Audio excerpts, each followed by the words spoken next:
There is a secret so close to you that its very obviousness has become frightening, a power so vast that for centuries it was demonized, hidden, not because it is dangerous in itself, but because it brings a woman face to face with her own divine nature.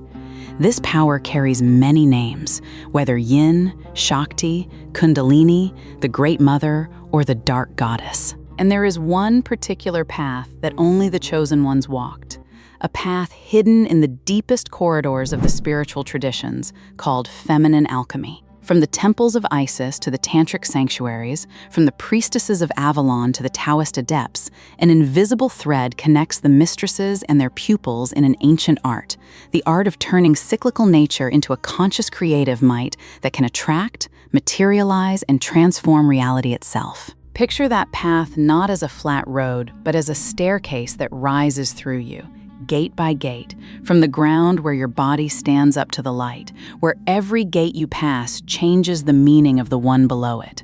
By the end of this, you will know exactly where that staircase runs inside you, where most women are stopped on it, and how to climb. But why then was the feminine wrapped in such fear? Why was the temple turned into a prison, the body into shame, the cycle into a curse? What happens when this energy is no longer squandered or suppressed or denied, but instead directed, raised, and set to serve a higher purpose? Perhaps the answer to the thing you want most, whether it is love, abundance, self-realization, or spiritual growth, is not somewhere outside you at all, and perhaps it lives in how you handle your own inner flame. In the temples of ancient Egypt, the priestesses of Isis understood that a woman is not simply a body. She is a living antenna, plugged into the planet herself through an invisible thread. The old priestesses and sages knew that when a woman is synchronized with that rhythm, she is unstoppable, so that she materializes her desire, she inspires men, she heals with a touch, and she has only to be for the world to rearrange itself around her. But modern civilization did a terrible thing. It severed that connection and forced the woman to work by the rules of the man, in a straight line, always the same, with no cycles, no rest, and no right to be different from one day to the next, 8 hours of every single day. And do you know what happened? A quiet epidemic. 80% of women carry thyroid trouble, 70% have cycles that have lost their rhythm, and 60% live with a chronic exhaustion that no amount of sleep or pills seems to lift. The body is trying to speak, and it goes unheard, because the woman was taught to ignore it, to suppress her desire, to deny her cycles, and to work straight through the pain, and to call all of that strength. But it is not strength. It is a slow self-destruction. Real strength is something else entirely. In Taoism, they called it the magnetic virtue, the natural force of attraction that arises in a woman who lives in harmony with the Tao. In Hermeticism, they called it the astral light, the etheric field in which every thought and every emotion and every intention is recorded and circulates. When feminine energy is purified, raised, and directed, it enters this astral light and begins to shape probabilities, bending the paths of reality toward conscious intention. This is not mysticism, but alchemy. A woman does not earn but materializes. She does not achieve but attracts, and she does not prove anything. She simply is.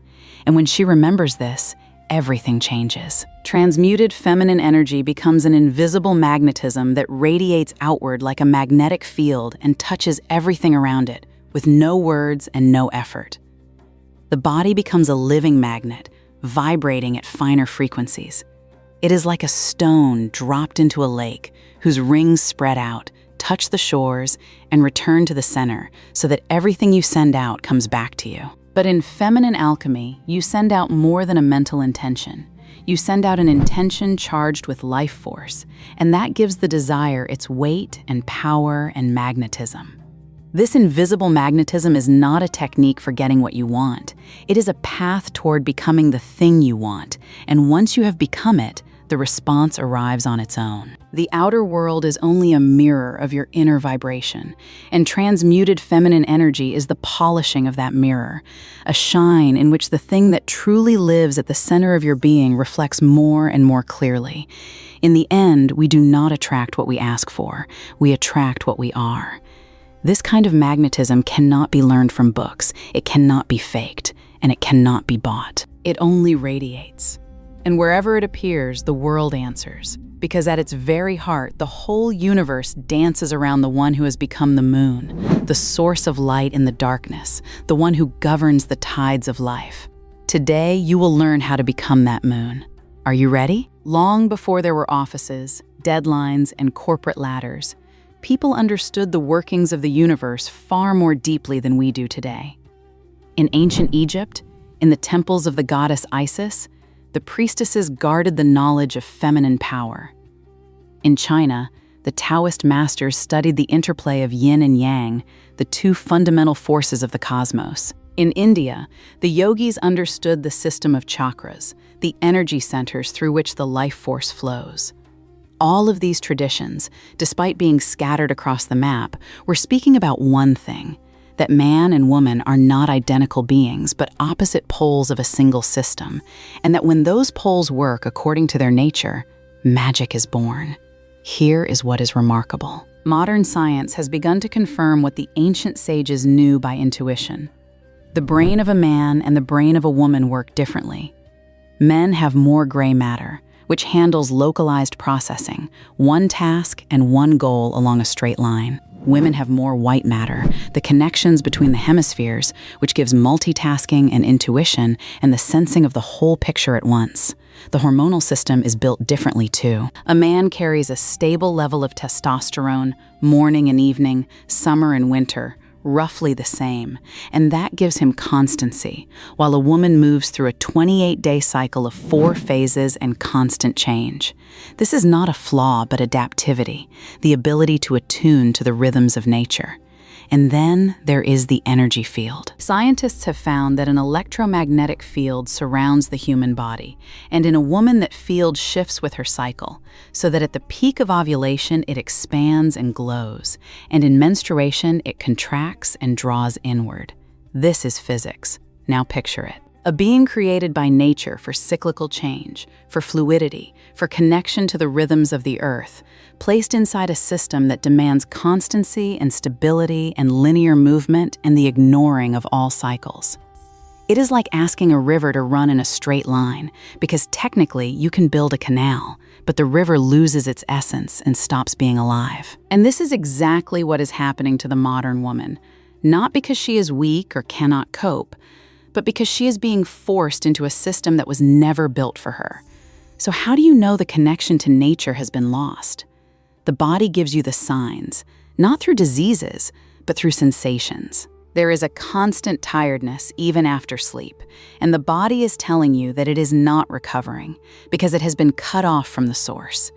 There is a loss of sensitivity to beauty, to joy, to yourself. And the body says that it no longer feels the natural rhythms. There is an inability to relax even when there is time, and it says that it is stuck in survival mode. There is the feeling that you are living someone else's life, like an actress in a role that is not hers, and the soul says that this is not its path. If even one of these speaks to you, it is time to remember who you truly are. There is a power you have forgotten, and you need to understand this clearly. You have access to a force that men do not have. It does not mean you are better. It means you are different. Feminine power is materialization, the power to turn the invisible into the visible, thought into form, and desire into reality. It is also adaptivity, the ability to fit into any situation and change it from within, and a connection to the source, a direct link to the inexhaustible energy of the earth. And it is inspiration, the ability to light a fire in others, and above all in men. But all of this works under one condition only, that you live according to your nature instead of trying to be someone else. To understand feminine power, you first have to understand a fundamental principle of the universe. Everything that exists is made of 2 opposing forces, which the ancient Chinese called Yin and Yang. This is not merely philosophy, it is a law of nature. Yang is light, day, warmth and fire, movement and air, activity and action, the force that gives and radiates. Yin is darkness, night, coolness, water, stillness and earth, the force that receives and accepts and gathers and materializes. Neither of these forces is better than the other. They complete each other. For without Yang, there would be no movement, and without Yin, there would be no form, and together they create life. A man by his nature is Yang energy, plugged into the solar source, and it shows itself in 3 ways. There is his linearity, for a man sees the goal and moves toward it without wavering and without doubt, and the straight line is his strength. There is his stability, for a man has no cycles, and yesterday and today and tomorrow he is one and the same, his mood steady and his logic above his feelings, and that is his reliability. And there is his activity, for a man has to act, to build, to conquer, to achieve, to create out of matter, so that work is natural to him, and through action he fulfills his nature. He does not need much to be happy, only a goal and movement and a result. But there is one thing a man cannot do.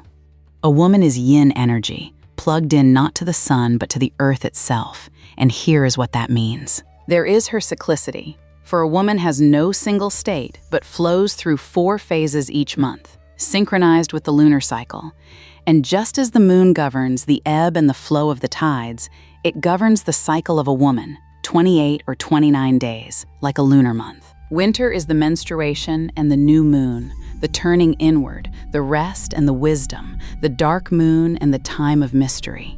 Spring is the follicular phase and the waxing moon, the awakening and the energy and the beginning, the light rising. Summer is the ovulation and the full moon, the peak of power and the sexuality and the giving out to the world, the maximum light. Autumn is the luteal phase and the waning moon, the completion and the integration and the preparing for winter, the light falling away. This is not a mood swing, but a cosmic rhythm made flesh, a dance with the moon that has gone on for thousands of years. And there is her fluidity. For a woman is like water, she adapts and fits into her surroundings. She feels the space and finds a way where there is none, and that is her magic. But there is a danger in it, because if the surroundings are toxic, the water takes the shape of that toxicity and the woman loses herself.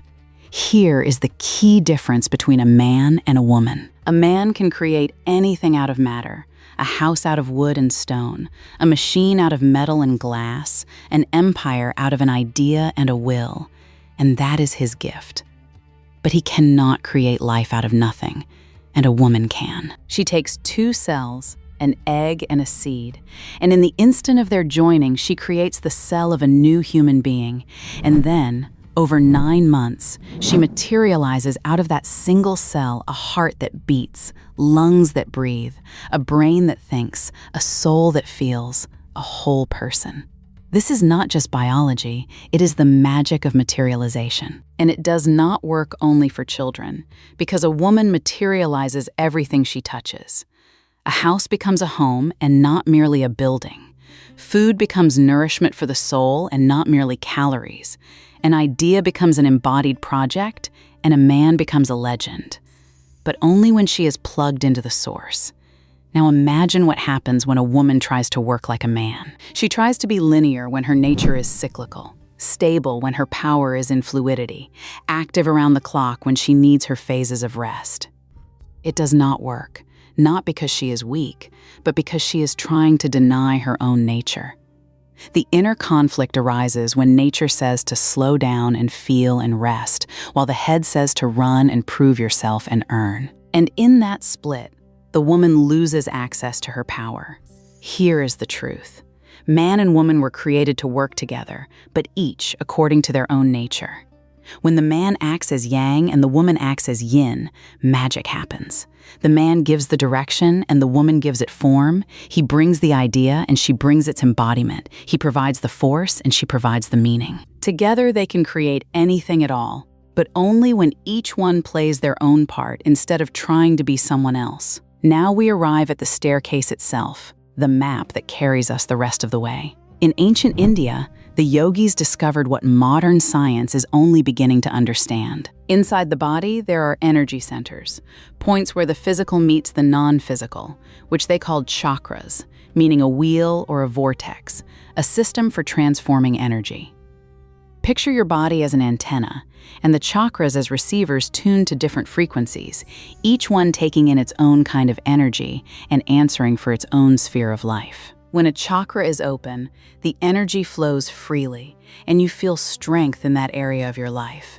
And when it is blocked, the energy gets stuck, and you feel difficulty and struggle and emptiness. These centers stand one above the other, from the base of your body to the crown of your head, and that is the staircase, 7 gates, one over the other. We are going to walk up all of them now, and you are going to see exactly where you lose your power. The first gate is the root, Muladhara, at the base of the spine, and its light is red. This is your connection to the earth, to the physical world, to the source of the life force. When the root is open, you feel safety and trust in life and stability. You stand firmly on your own feet. The energy flows up out of the earth. There is abundance, and money comes easily. When the root is blocked, there is fear about the future, anxiety without a cause, problems with money, and the feeling that there is no ground beneath you. What blocks the root gate in the modern woman is the absence of contact with the earth. Because when you live in your head and not in your body, in the future and not in the present, in fear and not in trust, the root snaps. The second gate is Svadhisthana, just below the navel, and its color is orange. This is your sexuality, but not only in the literal sense, because Svadhisthana is also creativity, the ability to make something new and pleasure, the ability to enjoy life and emotion, the ability to feel deeply and sexual force, the ability to attract. When Svadhisthana is open, you taste life and every moment is full. You create easily and ideas come on their own. You radiate sexual magnetism, and you are emotionally alive, feeling the whole range of it. When Svadhisthana is blocked, there is no desire to live. Everything is gray and dull. The libido is at 0, and there is an emotional emptiness. What blocks this second gate is stress and cortisol, because when you are in survival mode, the body switches off everything it deems unnecessary, so that pleasure and creativity and sexuality all freeze. The third gate is Manipura at the solar plexus, and its color is yellow. This is your personal power, your will, your confidence, your fire. When Manipura is open, you are sure of yourself and you know your worth. You act without getting stuck in doubt. You say no and set your boundaries. You bring your goals into being, and the energy of action flows. When Manipura is blocked, there is a sense of powerlessness, an inability to say no, everyone climbing on your back, and burnout. And here is the paradox of the woman in the male mode, that she tries to strengthen Manipura by controlling, by carrying everything herself, by proving herself. But this only overheats the gate, and the result is burnout, because feminine power is not more fire, it is the balance of fire and water. I know that overheating from the inside, because for a long time I answered every problem by piling on more force and tighter control, and the only thing it ever built was the burnout. The fourth gate is Anahata, at the center of the chest, and its color is green. This is the heart, the ability to love, to receive love, to be open. When Anahata is open, you love unconditionally, both yourself and others. You feel your connection to people and to the world. You feel joy for no reason at all, and you forgive easily and hold no grudges.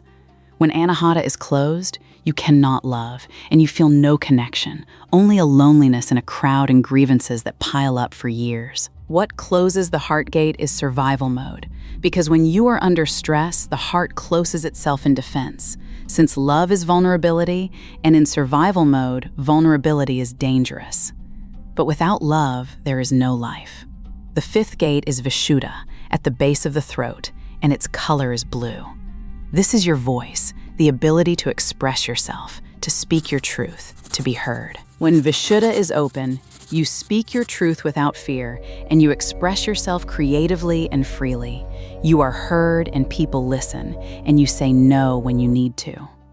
When Vishuddha is blocked, there is a lump in the throat and you cannot speak the truth. You swallow your words and you are not heard. And here is a telling fact, that most thyroid problems live at this gate, where the throat is crying out that it is tired of expressing what does not belong to it. When you live someone else's life, the voice breaks. The 6th gate is Ajna, the 3rd eye, and the 7th is Sahasrara, the crown. And these are your link to the higher consciousness, to intuition and vision and meaning and connection to the universe. When the upper gates are open, you feel your intuition and you know without logic. You see the signs and the universe speaks to you. You understand the meaning of why you are here, and you trust the flow, knowing that everything is unfolding as it should. When they are closed, there is a loss of the meaning of life. You do not hear your intuition. You ask why you are even alive, and there is a spiritual emptiness. And now hear the most important law of the whole staircase. The upper gates will not open while the lower ones are blocked. You cannot be spiritual while ignoring the body. First, the roots, then the sky. This is where nearly every woman is stopped, because she reaches for the crown, for intuition, for meaning, for the signs from the universe, while her root gate is snapped and her sacral gate is frozen shut, and she wonders why the sky stays silent. It stays silent because the staircase is climbed from the bottom, and she has been trying to start at the top. Before we climb it, we have to see what happens on the lowest gates when they break, because this is where it wounds not only you, but the man beside you. Let us talk about what a man feels when a woman loses her energy. This matters for both of them to understand, because so often the conflicts in a couple are not about him being bad or her being wrong, but about an energetic mismatch. Here is what you have to know. A man feels a woman not through logic, not through words, but through energy.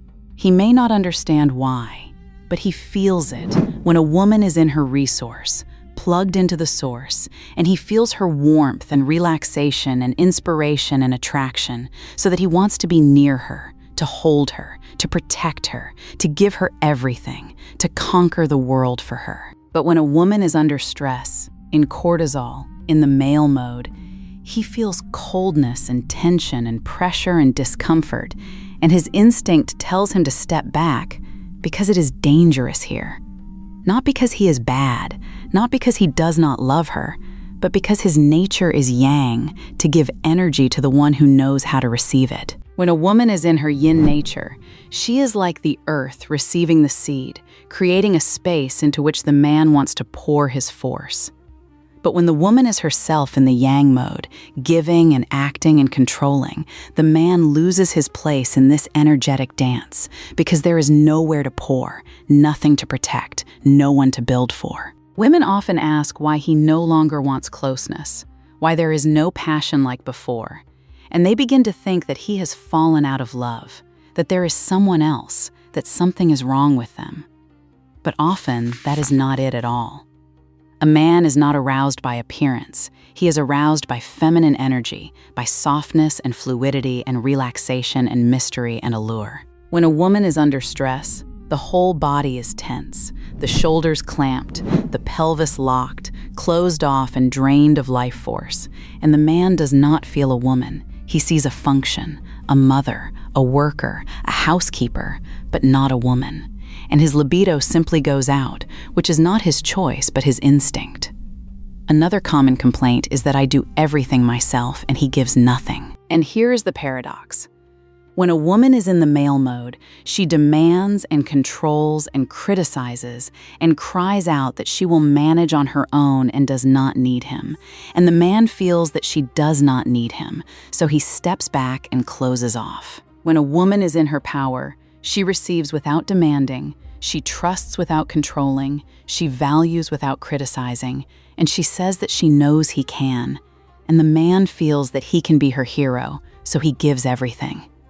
Here is the secret, that the male nature is to give freely, not on demand and not on command, but out of inspiration. When a woman is in her power, soft and trusting, the man wants to give her the whole world, and when she is hard, demanding and controlling, he wants to run. I could not understand this law for the longest time until I saw it play out in my own parents, and that story changed my understanding of masculine and feminine energy forever. My father lost his job when I was 8 years old. It just happened. A crisis, a round of layoffs, an ordinary story. And what did my mother do? She went out and took 2 jobs because someone has to feed the family, because the children must not go hungry, because she is strong and will manage and will carry it all. And that is when the strangest thing began. My father found the couch. In the most literal sense, he lay down on the couch and did not get up again. For a day, a week, a month, half a year. Every single day he lay on that couch while my mother worked 2 jobs. I remember how she would come home exhausted, see him on the couch, and break down, asking whether he had even looked for anything, whether he had called anyone. And he had looked. There was nothing. And back to the couch. My mother said he was lazy, that he did not care, that he was using her, and I thought that something was wrong with us, that our family was somehow broken. But then something happened that I still cannot forget. My mother got tired. She simply, physically, could not work 2 jobs any longer. Her body said that this was enough, and she left one of the jobs. And do you know what happened? A month later, exactly a month later, my father found work. Not after a year, not after half a year of searching, but exactly when my mother stopped carrying it all on her own shoulders. When she exhaled and let go of control, he got up off the couch and went to work. Back then, I did not understand it, but now I see it crystal clear. It was not laziness, and it was not his choice to lie on the couch. It was the law of yin and yang in action.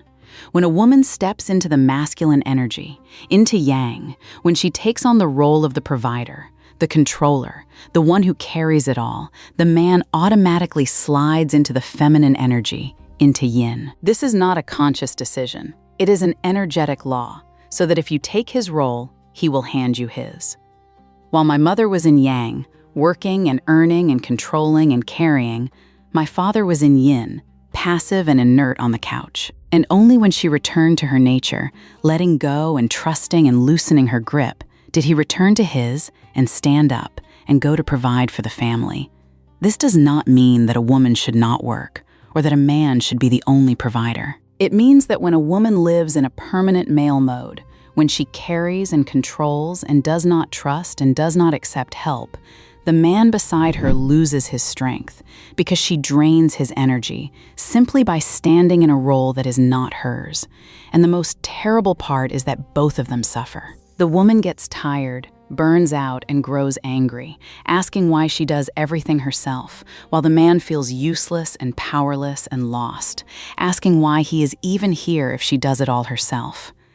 When I remember my father's face in those years now, I do not see laziness. I see lostness, an absence of meaning, a question in his eyes, asking what he is even for. Because a man needs to feel that he is needed, that he can give, that he is a hero. And when a woman takes that role onto herself, he simply goes dark and lies down on the couch. Now the other side. What does a woman give a man when she is in her resource? She gives him a taste for life. A man, by his deepest nature, carries the yang energy of creation, and he is a builder, a warrior, a maker, who builds both material empires and inner temples, fights both the outer challenges and his own shadow, and mines both gold and wisdom. A healthy man does not split the material from the spiritual. He lives in both worlds at once and integrates them. And a man always needs a reason, a meaning, an answer to what all of this is for, and a woman gives that meaning to his actions. There is inspiration, for the greatest creations made by men were made for women. The Taj Mahal, Troy, empires, sacred texts, temples, the masterpieces of art, since a man builds the world and a woman gives him the reason to do it. There is relaxation, for a man in the yang mode is constantly tense, achieving and fighting and winning and transforming and meditating and practicing. And only beside a woman in yin can he relax, take off his armor, be vulnerable, and be himself. And there is grounding, for a man lives in his head, in ideas and plans and strategies and concepts and philosophies, thinking in structures, while a woman lives in her body, in feelings and sensations and nature and intuition, and she brings him back out of his head into reality, into the present moment, into life. But all of this works only when the woman is plugged into the source, because when she herself is drained, she has nothing to give. So now, the most important question. How do you come back to yourself? Here is the good news that your body remembers. Written into every cell is the information of thousands of years, because your ancestors knew how to live in harmony with nature, how to plug into the source, how to materialize. You have simply forgotten, and when you remember, everything begins to change. Now, I am going to hand you the ancient keys, the practices that have worked for centuries, and that modern science is now beginning to confirm. These are not simply exercises, but instruments of awakening. Write them down or come back to this again and again, because this is the thing that will return you to your true, bright, dreamed of life. We climb the staircase now, gate by gate, from the ground up. But before you climb a staircase, you straighten it, so we begin with the spine. Posture, the restoration of the central channel. In the ancient traditions, the spine was called the axis of the world. The yogis knew that along it runs the sushumna, the central energy channel, along which the kundalini rises, the serpent force of creation. The Chinese called it the central meridian, and the Egyptians drew it as the jed, the pillar of Osiris. Every ancient culture knew that the spine is not merely bone, it is an antenna between the sky and the earth. And modern science confirms it, because along the spine runs the spinal cord, the main information highway of the body. And when the spine is crooked, the signals are distorted, the organs do not receive their commands, and the energy does not flow. Here is the formula. The flow of energy up the spine is your life force, your financial capacity, your very ability to materialize. So what do? The practice of straightening the axis, a morning ritual, 10 minutes. First, cat and cow. Come onto all fours, with your hands beneath the shoulders and your knees beneath the hips. On the inhale, arch the spine down and lift the head and the tailbone upward, the way a cat stretches, and that is the cow. On the exhale, round the spine up into an arc. Drop the head down and draw the belly in, the way a cat hisses, and that is the cat. Do it slowly, 10 times, feeling each vertebra move. Second, the lying twist. Lie on your back, draw both knees up to the chest and wrap your arms around them. Now release. Your arms out to the sides in a cross, and let your knees, bent and pressed together, lower down, first to the right, toward the floor, turning your head to the left, then to the left, toward the floor, with the head to the right. The shoulders stay pressed to the floor throughout. This frees the clamped vertebrae, wringing the spine out like a towel and squeezing out the tension. Third, the lengthening. Lie on your back and stretch your arms out over your head along the floor. Now reach down through your heels, as if someone were pulling you by the legs, and up through your hands, as if someone were pulling you by the arms, so that the body lengthens and the spine stretches. Hold for 10 to 20 seconds, then relax, and repeat 3 times. Through the day, keep the awareness of posture. Every time you remember, imagine a golden thread pulling you upward by the crown of your head, toward the sky, so that the shoulders relax and drop down, the spine straightens, and the breath grows deeper. And once a month, body work, whether massage, osteopathy, or manual therapy. Not a relaxing spa massage, but a deep, therapeutic one. Yes, it may hurt, but that is the release of what has been clamped, the unpacking of the body. Here is the secret, that a person with an upright spine is perceived, without a single word, as strong and confident and valuable and magnetic, so that people are drawn to them automatically. The staircase is straight now, and we climb. The first gate is the root, and to open it, you have to touch the earth again and wake the part of the body that stands on it. 2 things do this: fluidity in the lower body and the strength of the ground beneath you. Stretching, the awakening of fluidity. Remember that feminine energy is yin, water, fluidity, softness. In China, they say that the soft overcomes the hard, that water wears away stone, and when a woman has gone rigid, she has lost her superpower. Stretching is not about doing the splits, it is about the return of fluidity. What happens physically when you stretch is that the lymph begins to move and carries out the toxins, the fascia release, the clamps let go, the blood circulates, and oxygen reaches the cells. And what happens energetically is that the Svadhisthana gate activates, awakening sexuality and creativity. The energy flows along the channels, the blocks are cleared, and the yin quality of softness and receptivity awakens. There is an important moment here. If, while you stretch, you get nervous, wishing it were already over and asking when the result will come and finding it boring, that is the sign of the switched-on male brain, the one that wants to achieve and get the result and run on to the next thing. Your task is to calm it and to say that right now you are not achieving, right now you flow. The practice is the dance of water, 15 to 20 minutes daily. It does not matter what, whether yoga, stretching, Pilates, or slow dancing. What matters is how, slowly, with the breath, with enjoyment, without a goal. Imagine that you are water, flowing, taking any form, soft yet unstoppable. In time, this quality will show itself not only in the body, but in your life. And there is the ground you stand on. This will sound strange, but the glutes are one of the main keys to feminine energy.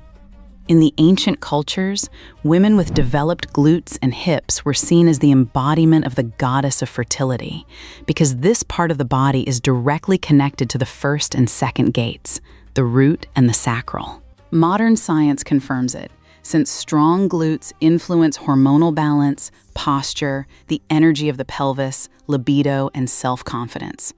When the glutes are weak and sleeping, and in most women, they are exactly that. Because we sit for 12 hours a day, the energy cannot flow up through the lower gates, and you are quite literally cut off from the earth.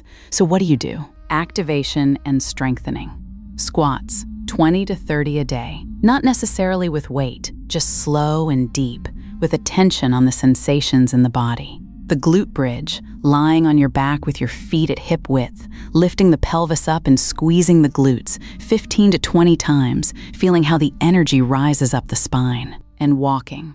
Every day, at least 30 minutes. Not a run, but a walk. The natural movement that activates the glutes, moves the lymph and calms the nervous system. Here is the secret, that when you begin to feel your glutes, they stop being asleep, and you begin to feel your strength, your body, your sexuality. This is not about a beautiful backside. It is about the awakening of the energy in the root. The two lowest gates are opening now, the root and the sacral. But there is a fire at the third gate that keeps slamming them shut, faster than any practice can open them. So before we go up, we clear it. Coming out of stress, the zeroing of cortisol. Stress is the main killer of feminine energy because in stress, the body goes into survival mode and switches off everything unnecessary, whether sexuality, creativity, intuition, the connection to the body, or joy. The stress hormone cortisol literally burns up the feminine hormones, destroys the gates, and severs the connection to the source. The modern woman lives in chronic cortisol, in deadlines and debts and conflicts and the news and social media and lack of sleep and toxic relationships. And the body cannot switch off the danger signal. So what do? A daily zeroing of cortisol. A cold shower, from 30 seconds to 2 minutes in the morning, a shock for the body that reboots the nervous system. Start with 10 seconds and increase it gradually, and afterward you feel that you are alive. I will be honest, this was the practice I resisted the longest, and it turned out to be the one that pulled me back into my own body faster than any other. Nature, at least 20 minutes a day barefoot on the earth, hugging a tree, sitting by the water, because the earth literally draws the tension out through the soles of your feet. This is called earthing or grounding, and it is proven by science. And the vagus nerve, the nerve of relaxation, which you stimulate through singing, humming, gargling the throat with cold water and massaging the ears, all of which switch the body from fighting into rest. Here is the secret, that if you cannot come out of stress, no other practice will work at full strength. So first, zero the cortisol, then restore the energy. This gate matters so much on the way up because it is the one that keeps closing the two below it and the heart above it. Clear it, and the whole lower staircase can finally stay open. Two more things belong to this stretch of the climb, because a body that cannot rest and a body starved of the right fuel will never hold the lower gates open. Sleep, the return to the natural rhythms. The ancients knew that sleep is not a switching off, but a portal, in which you connect to the higher consciousness, you receive information from the system, you restore the cells, and you reboot your energy. It is a sacred time. But the modern world has stolen sleep from us. Through the blue light of the phones, the electromagnetic fields, the noise of the city, and the stress that will not let go. And the result is that you sleep 8 hours and wake up shattered because you did not enter the portal. You simply switched off.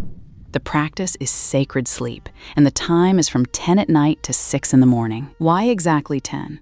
Because from 10 at night to 2 in the morning is the window of repair, in which the body produces melatonin, the hormone of sleep and youth, along with growth hormone, the restoration of the cells, and the feminine hormones, estrogen and progesterone.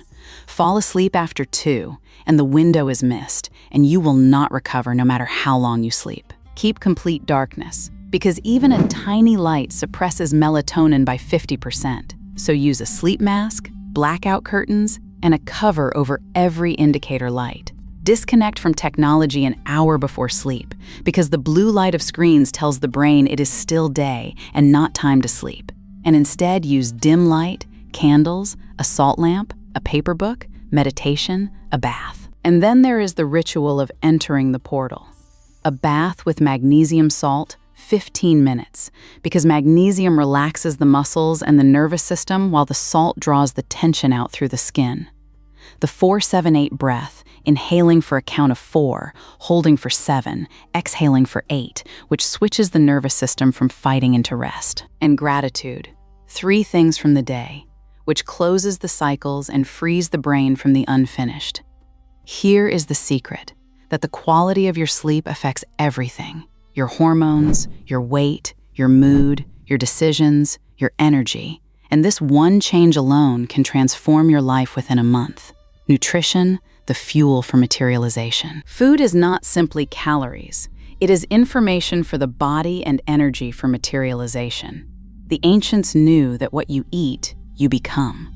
Ayurveda called it prana, the life force in the food, and modern science calls it nutrients and vitamins and microelements. But the essence is the same, that food either gives you energy or takes it away. And it matters especially for a woman, because her hormonal system is sensitive to any deficit.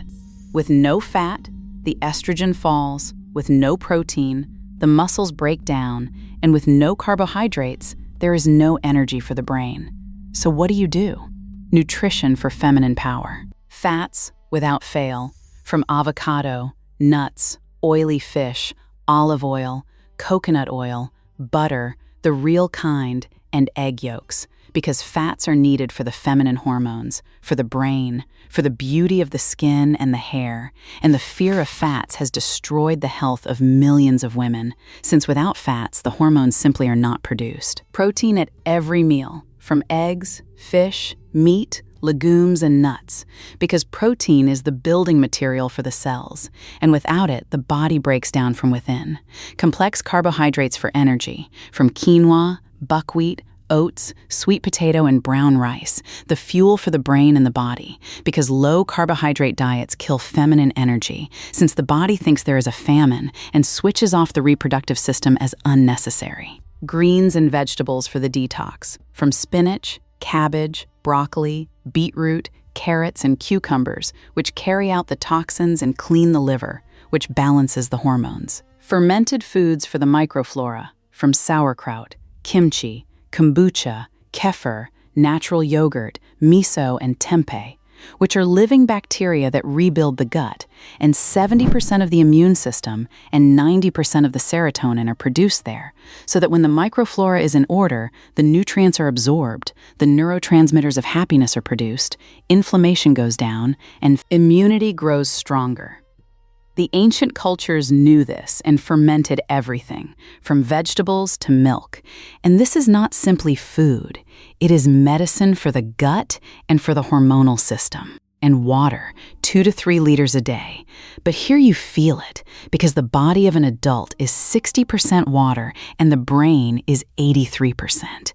And when you are dehydrated, the energy does not flow. The lymph stagnates, the toxins pile up, the skin dulls, and concentration drops. And here is the secret: the things that destroy feminine energy.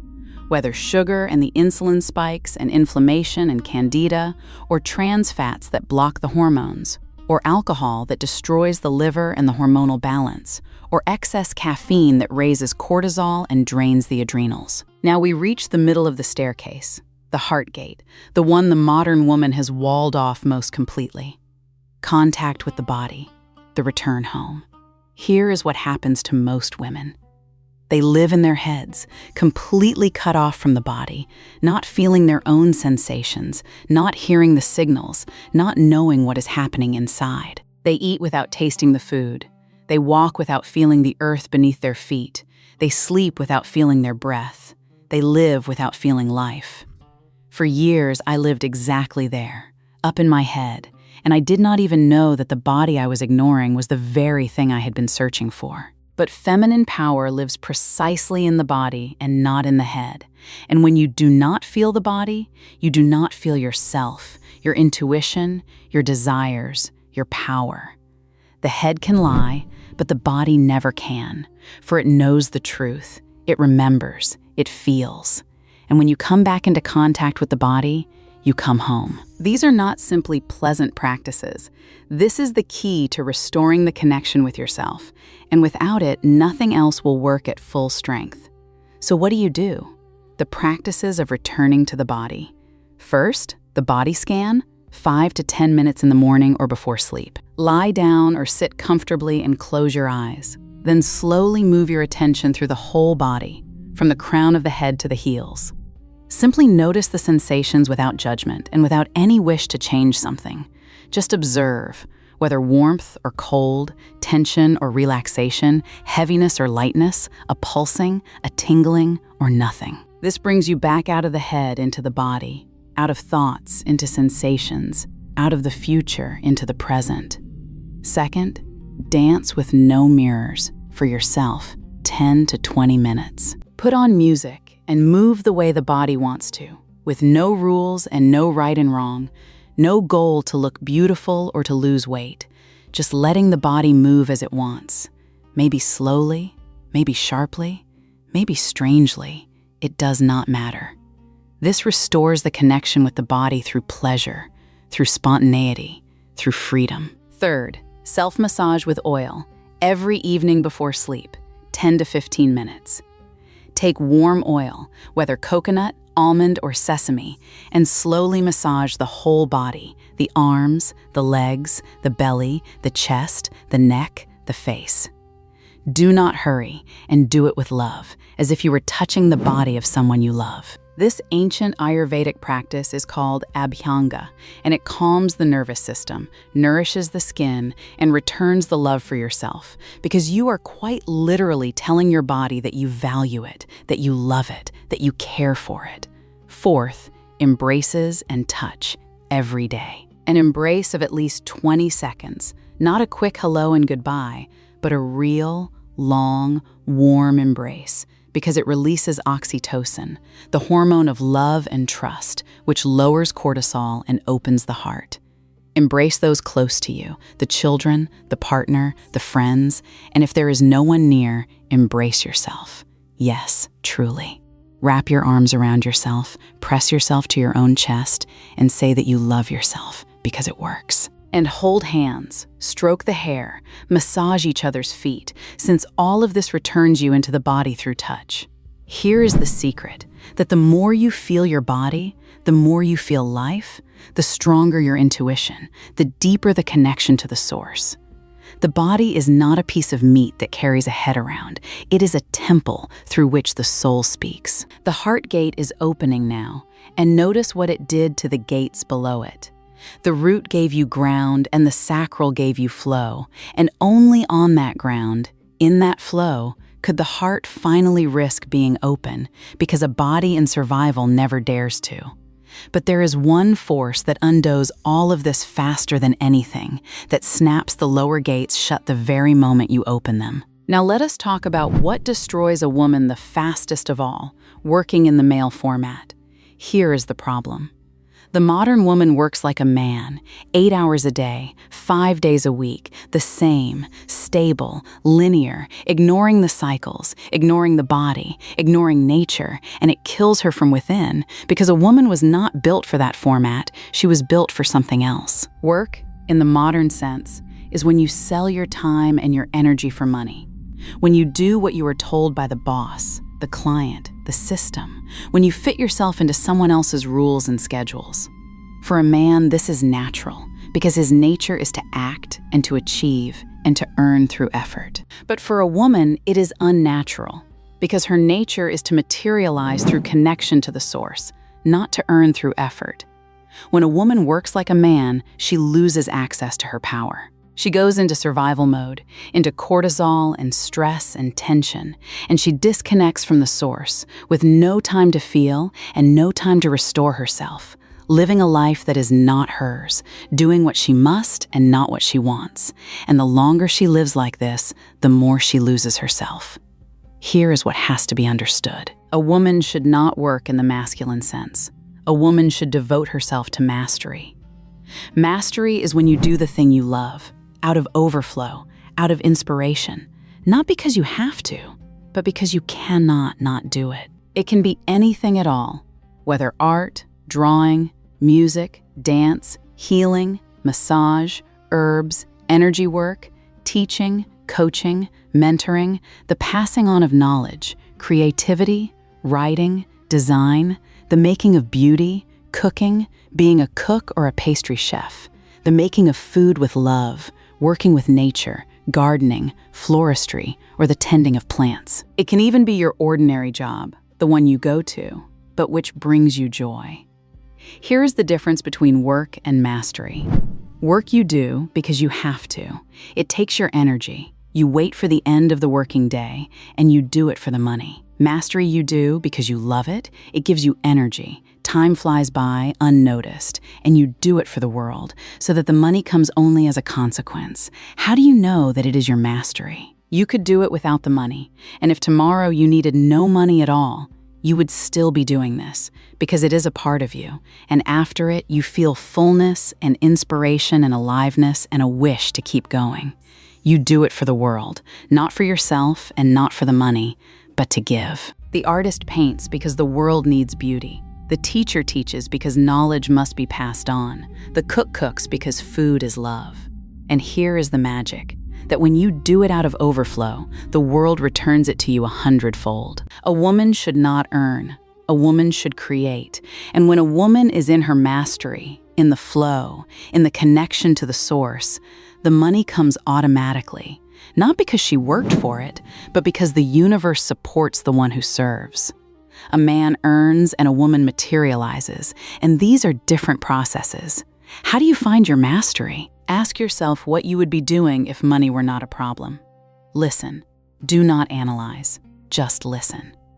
The answer may be unexpected, whether to bake bread, to draw, to teach children, to work with plants, to dance, to write, to make beauty. Do not judge the answer. Just begin, in small steps, an hour a day, on the weekends, alongside your main job, and watch the energy. If after this activity you are full, then that is it. That is your mastery. But what if right now you have to work? Listen closely. This is important. I understand perfectly well what you may be thinking right now, that all of this sounds beautiful, mastery and materialization and feminine energy. But you have a mortgage, children, bills, and you cannot just up and leave your job. You have to work right now. And I hear you, because most women right now are in exactly this situation. And here is what matters. This video is not about quitting tomorrow and waiting for a miracle. No, it is about how to begin returning feminine energy to yourself right now, even while working an ordinary job. Because even if you work 8 hours in an office, you can begin to live the feminine energy inside that masculine structure, and that will begin to change everything: how you are treated, what you attract, how you feel. This is the art of keeping the gates open in a place built to slam them shut. Here are the micro practices of feminine energy at work, and you can begin with these. First, slow down your movements, even by 10%. When you remember it through the day, slow your movements literally by 10 or 20%. Do not run to the printer, walk. Do not grab the cup sharply, take it slowly and consciously.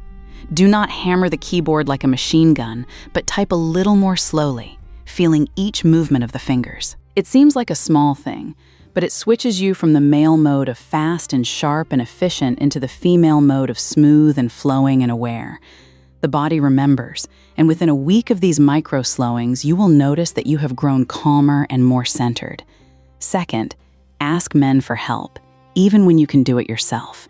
This is a most powerful practice. Even if you can lift the box, move the table, set up the computer, ask a man at work to help you, not out of weakness, but out of wisdom. Because when a man helps a woman, he feels needed and strong and a hero, and you are the one giving him that chance.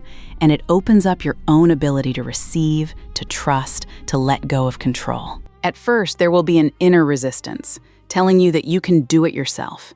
And that is normal. So do it through the resistance, because it is the training of the feminine energy.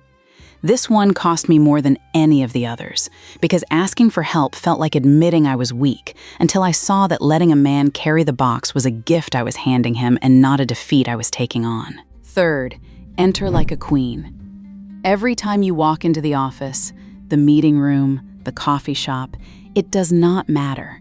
Imagine for a second that you are the most desired, the most valuable, the most magnetic woman in that space. You do not have to do anything on the outside. Just feel it on the inside for 2 or 3 seconds. Lift your chin a little higher, straighten your spine, take a deep breath, and enter as if this whole space were already yours. This is not arrogance.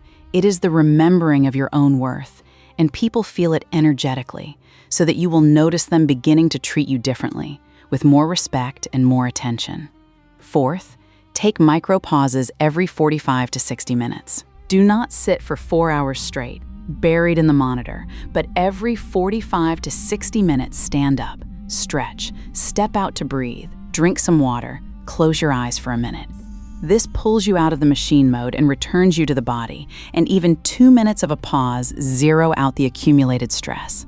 Fifth, breathe with the belly, not the chest. Most women in stress breathe with the chest, shallow and fast, and that keeps you in fight or flight. Begin to breathe with the belly, putting a hand on the belly so that on the inhale, the belly inflates, and on the exhale, it deflates. This switches on the parasympathetic nervous system, the mode of relaxation, and within 3 or 4 breaths, it literally lowers cortisol, so do this every time you feel tension at work. Sixth, do not prove that you are no worse than the men. Stop trying to be strong and hard like a man, and do your work well, but in a feminine way, through connection and intuition and softness and the ability to negotiate rather than through force and pressure. You will notice that this is more effective, because men respect a woman who is sure of her femininity far more than a woman who tries to be like them. Seventh, set boundaries. This is feminine strength, not weakness. Say no to the extra tasks. Do not work after 6 in the evening or after your own hour. Do not answer work emails on the weekend. Do not do other people's work for them. This is not selfishness. It is self-respect. And when you begin to respect your own time and energy, others will begin to respect it too. Eighth, create a ritual of leaving work. When you come home, do not go on being the worker, but create a ritual of transition. Change into home clothes, soft and feminine. Wash your face with cold water or take a shower because it washes off the energy of the working day. Light a candle or an aroma lamp and put on music, not the news and not podcasts, but music. Say to yourself out loud that the working day is over, that now you are a woman, relaxed and full. This is a signal to the body and to the psyche that the work stayed there, and at home you are someone else. 9th, work with your cycle. This one is a revolution. Begin to track your cycle and to plan your tasks around the phases. In days 1 to 7, the menstruation. Do the routine and finish off the old. Do not take on new projects. And if it is possible, work from home or take a day off in the first 2 days. In days 8 to 14, the follicular phase, begin the new. Offer up ideas. Take on the difficult tasks because the energy is at its peak. In days 15 to 21, the ovulation. Hold your negotiations and presentations and important meetings because you are at your most charismatic and convincing. In days 22 to 28, the luteal phase, finish what you started, analyze, prepare for the completion, and do not begin anything new. When you work with the cycle instead of against it, your productivity rises many times over, and your tiredness is many times less. 10th, delegate and trust. Let go of control. Stop carrying everything yourself. Delegate the tasks to colleagues and trust that they will manage, even if not as perfectly as you. Do not control every step, because control is masculine energy and trust is feminine. And when you let go of control, you free up the energy for something more important. The main thing to understand is this. You can work, but you are not obliged to work like a man. Even in a masculine environment, in a masculine structure, in an office where everyone is running and proving themselves, you can remain a woman. You can slow down, ask for help, breathe, set boundaries, work with your cycle. And do you know what will happen? You will work better and grow tired less, because feminine energy is not weakness. It is a different kind of strength, one that is more enduring and deeper and more effective. These small rituals will switch on your natural rhythms even in this job, returning feminine energy to you, drop by drop, minute by minute, breath by breath.